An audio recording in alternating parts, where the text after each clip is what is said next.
Hello my good people! So today I'm gonna talk about the different Mega Drive and Genesis console and the different region lock, physical region lock that were initially introduced on the Model 1. So here you can see the original Sega Mega Drive for the Japanese market, and you see these flaps. Here you have a straight cut.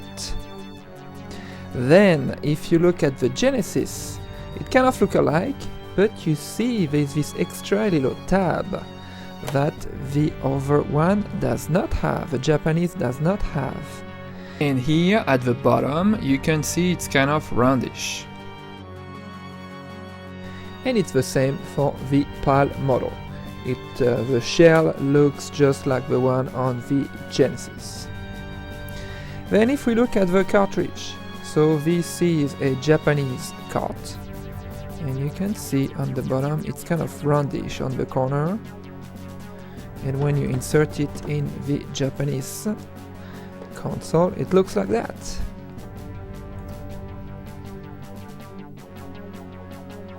It kind of looks funky in a way. Alright, so then let's say you have a Japanese cartridge and either a Genesis or a PAL Mega Drive. You want to insert the cartridge, you have an issue. You see this extra little tab is blocking the way, and even in the front if you look at it, you see it's kind of narrow just here, and same thing on the PAL version. So this was the first regional lock, physical lock. So in the US market or PAL market, Europe, there was a different cartridge that follows the shape of a slot here.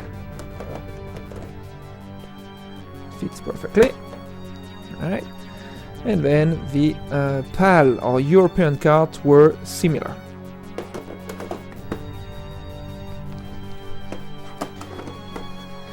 So, but in a way, I think that the PAL Mega Drive or Genesis, it looks better when the cart is in. You see, it's a nice fit.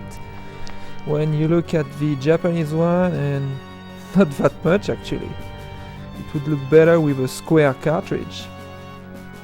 Anyhow, so now you can see that this one does not fit in the Genesis and Mega Drive PAL model. But you may think with this white slot here, it should be okay for a Genesis or a PAL Mega Drive cart. If I do like that, it works, but the console is off. And if you try to turn it on, you see I don't manage to put the button totally to the left. When it's on a button, you see it's totally here to the left. Here it's not. Let me show you why. There was a security that is on the Japanese models to prevent people from Japan to use PAL games or Genesis game on the Japanese cart. So here, when you turn the power button on, you see there's this little tab that comes in, and if I leave it open like this, you can see exactly what's going on. So on a Japanese cart you have this little cutout here that allows this tab to go through, and it also secures the cartridge. So let me do that. Put a cartridge on, and I cannot remove the cart. It's also a safety, so no one can remove the game while the console is on. But if you look at a Genesis game, it does not have any cutout here. So when you put it in, that's fine, but you cannot really power on. It does not allow it. And same thing, of course, on a PAL game. So now, if you look at Electronic Arts game, You see they are longer, but they are not as wide, because you see they don't have this extra material on the side here. So here, of course, it works. And if we look at the Japanese version, no problem either, because you see that this little tab does not go far enough. So all electronic games were fine. So now if you look at more recent games, what is released either from China, replicas, or indie games. Let's look at Metal Dragon, for example, that was released in 2022. You see, you have this little cutout. This is a Genesis or PAL Mega Drive shape, but with this extra cutout. So if I put it in my Japanese Mega Drive, yep, the little cutout allows the tab to go in.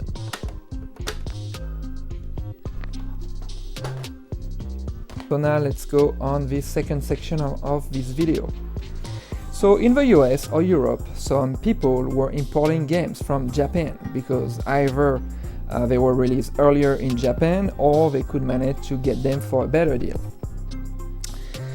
But you were saying like, oh, they don't work like this on Genesis or Mega Drive. So there were multiple tricks. The first one, if you don't want to spend a dime,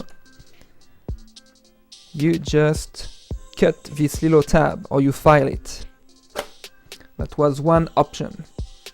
The second option was if you had like an adapter, like a Mega Key or a Game Genie or an Action Replay, you could just bypass it. Here, for example, I have an Action Replay 2. So I would put this here, and on top, my Japanese game. The basic adapter, they look just like that, but with nothing inside. It was just a bypass, so there was nothing written here. It was a basic bypass. So this was the Action Replay style. What is most common is the Game Genie. Game Genie here, and on top, you put the game.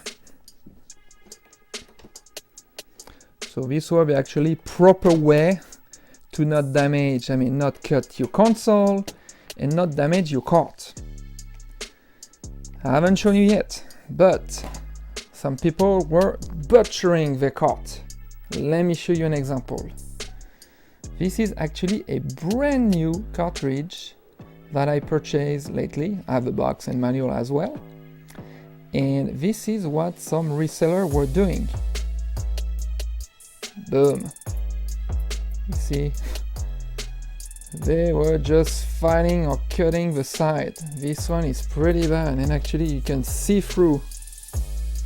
And they did a terrible job. Look at this.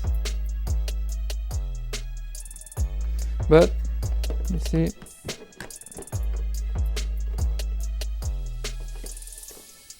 I can't put it in the console, but it's super tight because the slot on the Sega Genesis or PAL Mega Drive is not as wide as the one on the Japanese model. You see here, it really touches this little corner.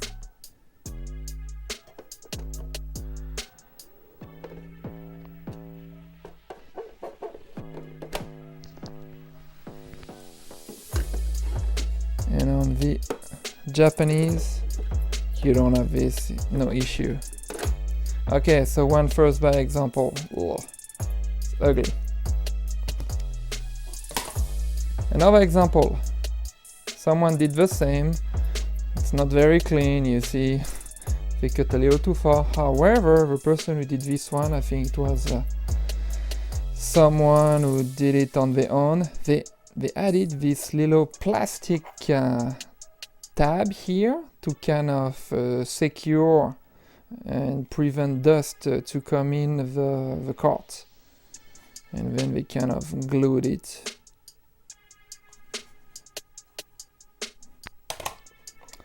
Alright, there's another example.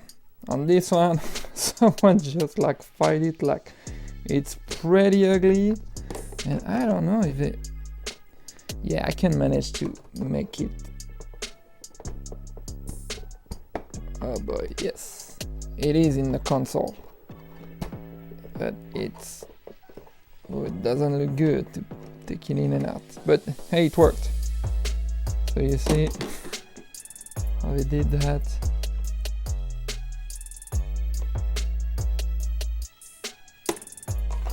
Really nasty. And went on a regular size.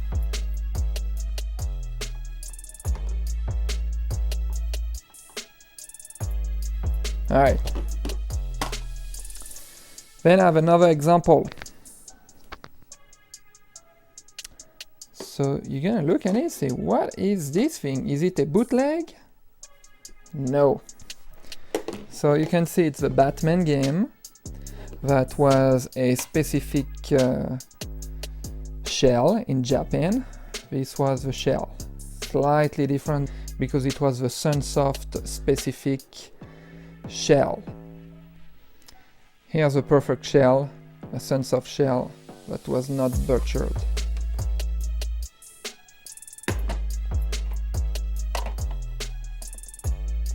And the other one?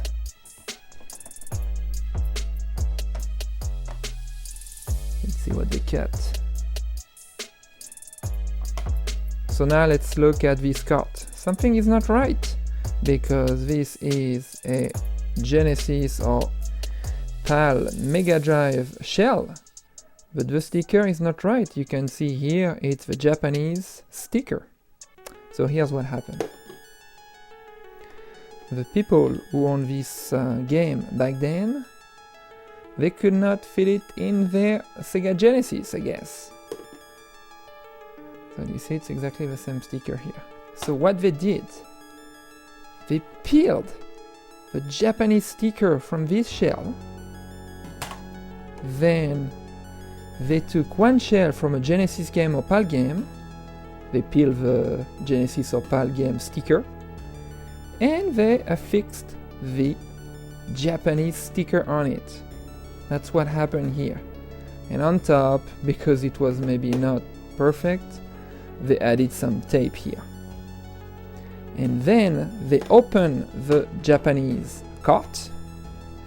So to open it here, you don't see, but under this sticker here, there's a screw here and another screw here. So they open it, so went through the sticker in the back. They took the PCB and put it in. And look at the back.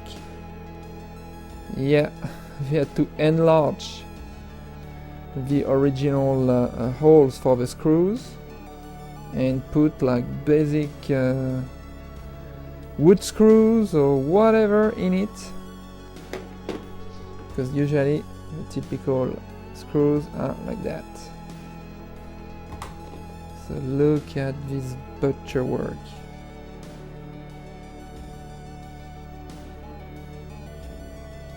Sticker. Alright.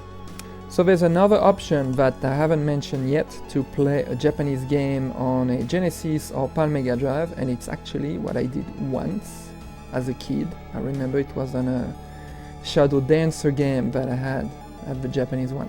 So here's the stickers. Under the stickers here and here there is a screw. You can feel it here. So, and if I'm correct, it's standard Phillips screws. It is not some safety screws like this. So what I did, I just took a Phillips screwdriver and I poked the sticker and just went to the screw and I unscrew it. I took the PCB out and took it straight to my Mega Drive. Actually, it was in this console. This is my original PAL Mega Drive console. The EA games were super common, this one, and as you know, this one they do not have any region lock, meaning no physical lock. and it was the same with the Accolade game. Pretty typical games as well that you could find everywhere. So it works in a Japanese console, and of course it works on the console from the West. There are also some other cartridges shaped from other developers that did not have any license with Sega, and they had their own shell that were kind of this width usually, so they managed to be played on any console. They had no region lock. But I will do another video to show the variety of cartridge shell that exist on the console. Hope you'll enjoy it, and I'll catch you next time. I want to thank you for watching the video. Don't forget to comment, like, subscribe, and share the video if you enjoy the content. In the meantime, have a good one.